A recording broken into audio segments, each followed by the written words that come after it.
Good morning, good afternoon, depending where you are. Just to take a bit of time to introduce myself. My name is Blake Sherwood. I actually work over at Smarsh. We are a high compliance and regulatory space with lots of extremely valuable things in the communication and intelligence arena, conduct, e-discovery, you name it, we have it. We service some of the biggest companies in the world, but for the purposes today, I'm going to be talking about a problem that's not just near and dear to me, but near and dear to us at Smarsh, where we look at how we stop treating AI SRE as just an engineering problem. We do have an opinion that it is the most underappreciated value stream inside the entire AI SDLC, but its impacts on our company and just as a whole, and as a practice in general, it really makes a big difference in when we really think about things a different way. I'm going to start with talking about a little bit of a day of the life of an SRE at Smarsh, and where we have been and where we are going, just to see where we produce any sort of directionally challenging environment with AI. It's a big thing for us to really put some effort in behind and thinking as well.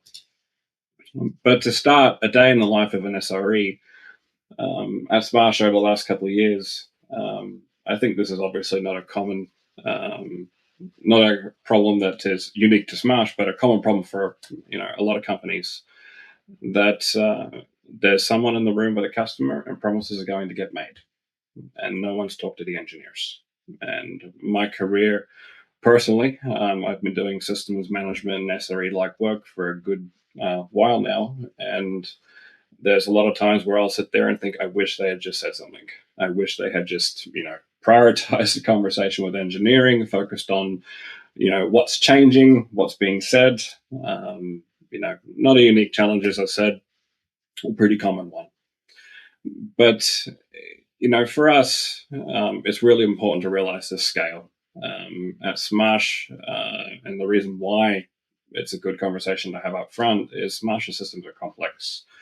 And what that ends up looking like is 41 terabytes of logs per month and millions of alerts and over 20,000 independently deployed services. Not exactly a small environment. And it's a conversation that I think that happens in a lot of companies of, if we only knew, or why didn't we think of this? And it's something that we've had to really change how we think about development.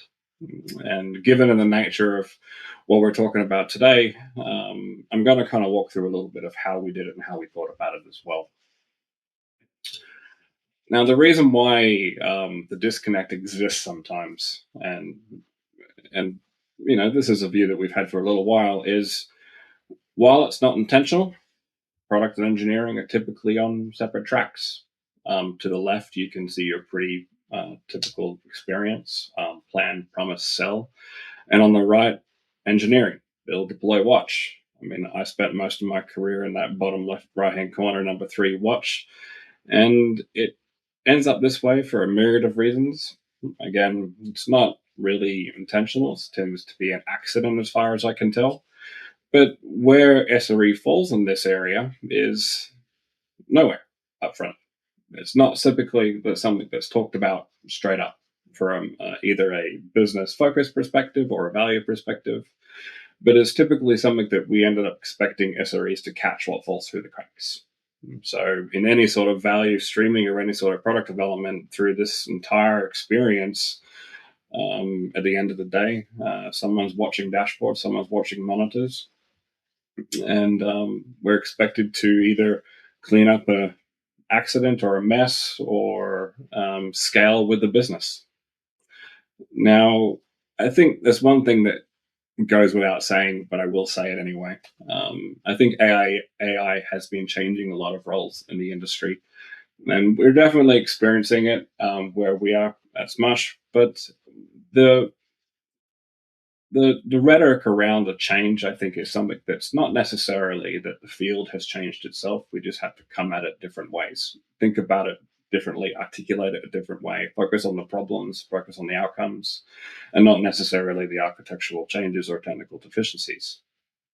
But what SRE used to be defined as is fixing something that's broken or breaking or has about to break or however we want to phrase it.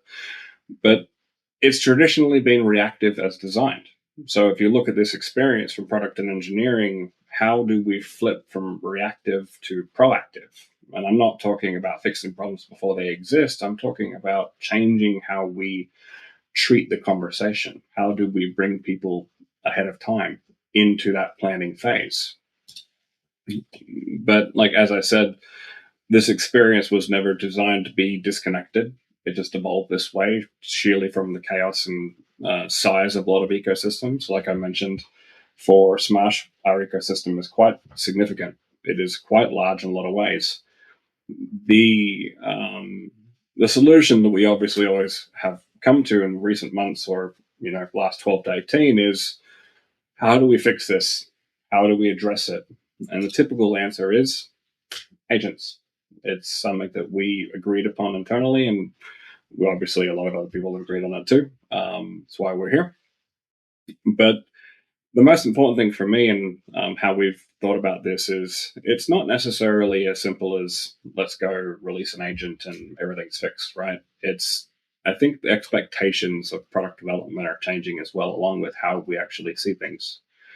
If you look at AI SRE as a whole, what's different? Is it just simply agents, or is it how we distribute information, how we classify data, how we qualify value?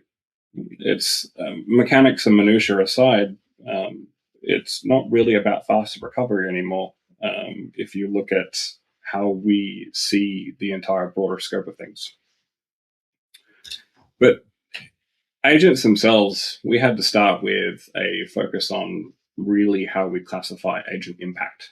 Not anything that's groundbreaking, but I'm going to kind of walk through how we situated ourselves and how to link or ladder back up AI SRE concepts, or SRE as a whole, to the entire scope of that disconnected phase. The first one, and how we classify agents, is obviously one I think we can all talk to, is the assistive phase. So Claude, Windsurf, GitHub Copilot, all these different programs have a degree of agents that are there to be assistive or in nature to move the SDLC process along and provide a little bit of automation that we feel applies to those two sets of categories. I think a big benefit here, obviously, is catching ambiguity. I know on my local desktop, I have a code reviewer agent, I have a product requirements document agent, I have all different types of agents, but they are run locally in a large degree to help me personally out. The next category that we kind of classified on is a term that we actually came up in the last couple of months, and it's a bit of a work in progress, but the word work packs. We came up with a classification here for a specific reason, and it was to do with linking outcomes at a low technical level to business transformation. And these are deployed agents on things like AWS Agent Core, but they are applied directly to outcomes. The easiest example that I can talk about is if you're looking to get test coverage at the same time as vulnerability remediation and orchestrating or bringing together several sets of tasks into one big bang, that might ladder up to SLA violations. So bringing together disparate impacts to link to what I would call business-ready KPIs. So the simplest way to think about it is applying to outcomes. And the third category, obviously, since we're here today talking about this, is the AI SRE, or the autonomous workflows. Again, deployed agents on Agent Core for us, but watching and rescuing the full system is kind of the big shtick. Responding to either an MTTR issue or in large, the simplest way to think about it is a resource constraint. But these three classifications for us were a way to tell a story, because I think engineering as a whole is one big long narrative. And together they tell a story for the business that I don't think has ever really, from a technology point of view, had access to it in the manner that we do today. I mean, going back to AI changing our roles, I think AI is changing the way intelligence works. Intelligence is collated, collected, and focused on. And these three together, we found that these tell a compelling story about how that we transform development inside the organization. But as far as the SDLC is concerned, traditionally, if you look at any sort of pitch or diagram, you see a sequence most of the time. Not necessarily a loop, it's traditionally represented as step 1 through 4. My favorite way that I've had explained it to it a lot of the time is the whole train analogy. You put some stuff on the train cart, it moves along, you work on the next train cart. But in essence, for us, the signals here are pushing this narrative of a continuous loop. Continuous validation, whether it's dual track agile, whether it's implementation via, really aggressive sprints, or a day in the life of, or spending 24 hours on a hackathon. All of these point to the reality that these signals during that execution of the software development lifecycle has an opportunity for all of our 3 layers of classifications of agents to provide value for that entire experience. The assistive layer that I mentioned before for Claude Code and Windsurf, you could have something that focuses on spec quality signals. The workflow layer, roadmap intelligence, and the AI SRE layer, we focused in on business risk signal, the viability. How these work out, I'll have to be specific, but I'll get into a little bit more example is when these are put together, it's the most important part of this. If you look at that loop of that plan, build, deploy, and operate, is how are they surfacing inside that experience? So the way we focused on it, utilizing obviously a lot of the AI SRE concepts, is that SRE signal needs to flow back up to that top layer. So thinking about it as a train or a pipeline or a continuous loop, either way, that signal at that third classification, bringing that front and center to that day zero, that planning, that validation, that focus on what it actually means to produce a product. If you want to get a little bit more specific, and I'll talk about the AI SRE layer, it's a couple of things that we've been investing in is live reliability posture, whether this is either a mathematical equation via an SLA and SLO, or this is a recent P1s or P2s, or a math equation around CPU utilization, RAM utilization, and scale. A lot of Kubernetes folks in the room might think, well, how much overhead or how much extra capacity do I have to scale up by 30%? These types of conversations are usually typically surfaced here. But with that signal, it's not necessarily focusing on a dashboard. It's focusing on the realities of how do I get this into at keyboard, in time, proactive, in the mix of your planning and validation. And so when we hit this classification for Smarsh, we started realizing, well, it's not necessarily that we're implementing AI or implementing technology into SRE concepts to make it faster, more stable, etc., or be even autonomous. It's how do we take that business risk signal and put it front and center in front of the conversation? The AI SRE conversations business viability signal, as we produced this content over the last couple of months, became extremely valuable to us in a lot of different ways. And I'm going to go through 3 examples of what we've been ideating on and how it actually makes sense. The first one, going back to my workflow or roadmap intelligence, we have an agent that works on the developer catalog. And I think with a lot of APIs out there, there's a lot of focus on boundaries, or whether it's a monolith or a microservice, the purpose of the API. Building an agent that would actually look at boundary regressions here for us on a feature change or any sort of change to a product for that matter would give us a risk signal straight up front. So say, for instance, a new feature was being designed to add a new button to a page, and that was going to call a service. This may flag back and say, hey, we might actually need a new microservice or a new approach or a new architecture to actually think about these things differently. The second example is an SRE agent flags reliability pressure. And in terms for us, this is CPU degradation, that we would have an average CPU weight across an entire either Elastic cluster or Kubernetes cluster that would indicate to us the need to scale up. A lot of features that would come in would either increase pressure or decrease pressure. Depends on how you skin it, really. And the third and final one for us over the last couple of months is the assistive layer, focusing on the spec. I think spec-driven development is not exactly going away.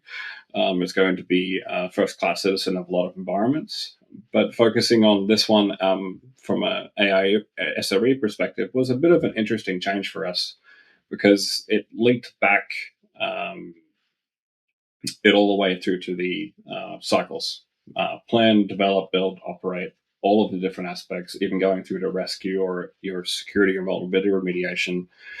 The assistive layer was one of the things that we focus on the gates quite significantly. The gates inside that entire software development process were something that was being skipped over during planning.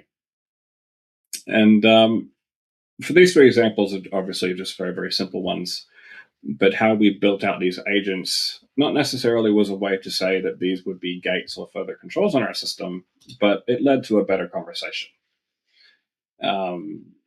All being inside that category 3 for a lack of better intent. Now, a lot of the conversations that we ended up having were not necessarily positive at the start, because I think with a lot of people out there, we're still trying to figure out ways to rethink the software development lifecycle. But we did get a lot of ground when we integrated these different signals. And it wasn't necessarily meant to be a gate, like I said before, but it was meant to be a way to have a better decision. But how is it all built in practice? We obviously are, like a lot of people, still iterating on different items. But I'm going to walk through an example that was more of a recent one, where we had a new feature that was being launched and we had to do some checks. Now, some of this was very, very manual. Some of this was very automated, but we've been building up this scope for quite some time. And so I'm going to start with a typical scenario with the AI SDLC. So a product manager is inside Claude or ChatGPT or any sort of program, and they're generating a PRD, so a product requirements document. And this may be sitting down with an engineering manager, and you may be focusing on this brand new feature. And as this PRD generation is kicking off, it actually detects or figures out, with some clever programming in regards to prompt management, that this new feature is going to flag a traffic increase. And in this case, it was a 4x over current volumes. So whether this was because of a feature or not, the agent flagged back and said, hey, look, you're likely going to increase demand on your system. So for us, it comes into a category called platform awareness for a product viability check, to do a watch on a tolerance threshold for the system. Now, this obviously is provided by an SRE agent, whether this is going to do sequential checks on CPU management, RAM management, message volumes, rhetoric that is programmed in ahead of time. So we define the thresholds of whether we want to do a scale up or scale down. It looks like this. All of those conversation pieces get baked into the next 3 through 8 steps. These are representations at a high level of our agents that we've been iterating on over the last little while. We focus obviously on Lambda, like a lot of implementations out there that are just getting started. But through adoption, incident data, dependency projects, upcoming maintenance windows, SLAs and SLO compliance and verifications, and risk assessments, there's one thing here that really stood out to us as we were kind of iterating on this. It's actually step 6. It's not necessarily about the threshold or the scale up, because at the end of the day, systems can always be scaled up. It's to do with something that was popped out of this flow that the new change actually realized it was going to conflict with a dependent change on a different project at the same time. So increasing capacity by 4x wasn't necessarily a problem, but it was increasing capacity by 4x while there was another change going on that may actually change how our architecture was working. So the step 6 from an agent perspective basically detected a schedule, detected a rollout date, detected a direction that we were heading from a requirements perspective, from a different team on a different adjacent project, but it flagged it as a risk. And this is one example of many that come up during this experience. But a collection of all these steps 3, 4, 5, 6, and 7 really painted a different way for us to think about how SRE was working inside this process. Providing that signal back up to the planning phase was really, really important, because you have a product manager and then an engineering manager sitting there developing these new fancy features that are going to be rolled out. But if you tie this back to what I was saying at the start, engineering, treating AI as an engineering story isn't in that conversation. So the prototype that we ran was, how do we actually inject this back into that product requirements document generation? So a lot of implementations now will have a / command side Claude, so generate PRD. But if you program it in a way that triggers that platform awareness, acknowledging the fact that we didn't actually have to stop release here, you could do something as simple as producing an asset. So thinking this from a PRD perspective all the way from the start to the end, the final outcome of this is a risk is registered and is brought along for the ride, as it were, for the entire flow. It's really important for us to continue to iterate, obviously, on this, as while we have some simple checks, these things can be compounded over time, and we can make and infer other decisions from these different type of aspects. Now, what it actually looks like, this is a representation from one of our earlier designs of what actually is injected into the planning phase. The top signals being surfaces at 82% of current tolerance. And that current tolerance was designed by us. We had 3 P2s in 180 days on a jet back pressure. And we had some dependent work that might increase load. And we had a risk assessment here. And this is the most important one at the asset phase, because a lot of the flows of AI are non-deterministic, and you can only take it to a certain degree based on previous data points. But we predicted a potential drop in our SLOs at 4x load. And that translated to a predicted risk in reducing margins by 4%, because we had to compensate for a higher scale. Now, those last 2 points are really intriguing, how to change the conversation. It's not necessarily about that original story of an SRE having to fix things faster anymore. It's about, how do we mitigate risk before risk is reality for a business. Now, these are still obviously in development, and it's something that we can continue to iterate on. But going into further things like go-to-market recommendations and how to produce a lot of contextually relevant data for that planning process is something that we've been very, very interested in. Because at Smarsh, we have actually a platform engineering team, which we call Fabric. And their entire job in life is to not only make our lives easier, but to translate these types of signals into what it means to an actual business. How do we link these things back to outcomes? I can't count how many times in my career where I've had to sit down with someone and say, hey, if we do this, we're potentially going to crash the system, or something bad's going to happen.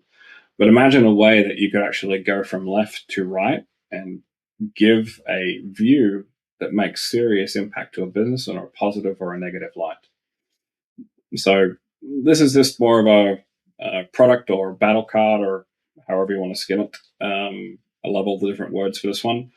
But the risk itself was registered in the PRD, and while we might accept it, because in this instance for us it wasn't necessarily a big deal. And the negative scenarios did not occur. This is quite a while ago. Um, it just promoted this idea of a better conversation. It's how do we get these signals in a manner that will impact the transformation of the business as AI goes through in the entirety of the software development lifecycle. It's super important for us as a whole, as a company, me personally, and I think as it puts us on the best footing for what AI is doing to the industry as a general rule. Because one thing that we do have internally is just don't implement AI for the sake of AI. It's focusing on what it actually means to the material outcome on the business, putting it in practical sense, for outcomes, and how we bring AI SRE up the chain to that viability risk to the organization. Um, so it's a big thing, a big transformation.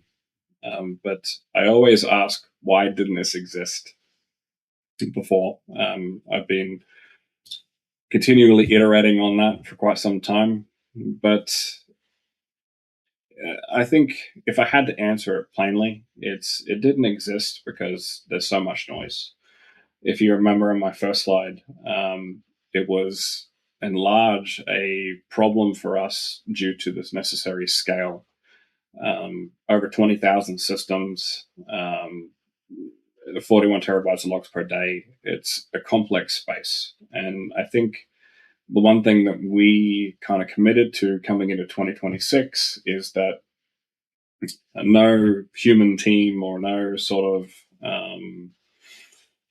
the way you can staff this could keep up with the amount of data.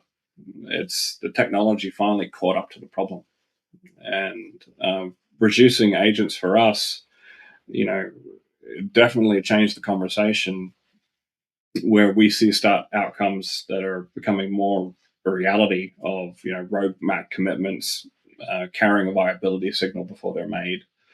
Rollouts get staged based on reliability posture and not rhetoric or optimism. And we register this risk or register these decisions in a way that's passive. I think a lot of things don't get written down sometimes because they're just simply too hard to do. And ultimately, at the end of the day, having AI SRE as an engineering story alone doesn't bridge that gap. It doesn't bridge the connective tissue of those two disconnected stages. By implementing AI SRE up in that planning phase, you're really producing a situation where it's an intelligent conversation and a better discussion than anything ever before. And I think the space itself is still developing. I think a lot of the aspects of how it is being built from a traditional SDLC approach to completely shaping or rethinking how we actually do engineering and product is still yet to be seen as a completion or cohesion vision of where this is all going. But the one thing that we've been kind of focusing on recently is continuing to frame, obviously, AI SRE as the utility for the business, but how do we make this more of a first-class citizen? For us, it's about the questions and the questions we asked. For if you could make your business fluent in scale, what would that look like? If you could make things simpler or teach the business in regards to how or what it meant to change. Transformations impact everything from maintenance windows all the way through to how many staff you've got working on your data services team. What would that look like to a business if you could do this in every sort of commitment, every customer promise, every roadmap item, every aspect? And I think the answer that we've come to, even just recently, I think it's only a couple of weeks ago, it just simply equals transformation. The signals have always been there, and it's not necessarily a question of why now or this is brand new, because I think a lot of these concepts have existed for the better part of the last decade. It's It's whether you're spending the time to really iterate on it and really focus on what it means to your business. As we inside Smarsh, I think, like again, a lot of us are still getting used to this idea of AI inside the SDLC. As we continue to iterate it, I think we're going to see some really interesting outcomes. I think the second you start treating AI SRE as a utility or a conversation starter, you'll start seeing different value of different product being generated. So, like I've said a lot of things, and traditionally, if you look at AI SRE as a whole and using the agentic technology and diagnostics, whether it's reaching into logs or reaching into error codes or building a workflow on Slack or saying what's this problem or what's going on and shifting it to a viability signal, I think it's just a new way to think about introducing these concepts. But for us, I think the journey is very, very early, I think, with a lot of people, frankly. But 2026 is going to be an exciting one. I, for one, am really, really keen to get into the mechanics of what it actually means for a business, not necessarily relying strictly and holistically on implementation detail of the latest error code. Because if you can really, truly convey the meaning of what those things are, that's when you really start seeing transformation happen in a business. So it's going to be an exciting year for us at Smarsh, and I'm really kind of keen on where this is all going.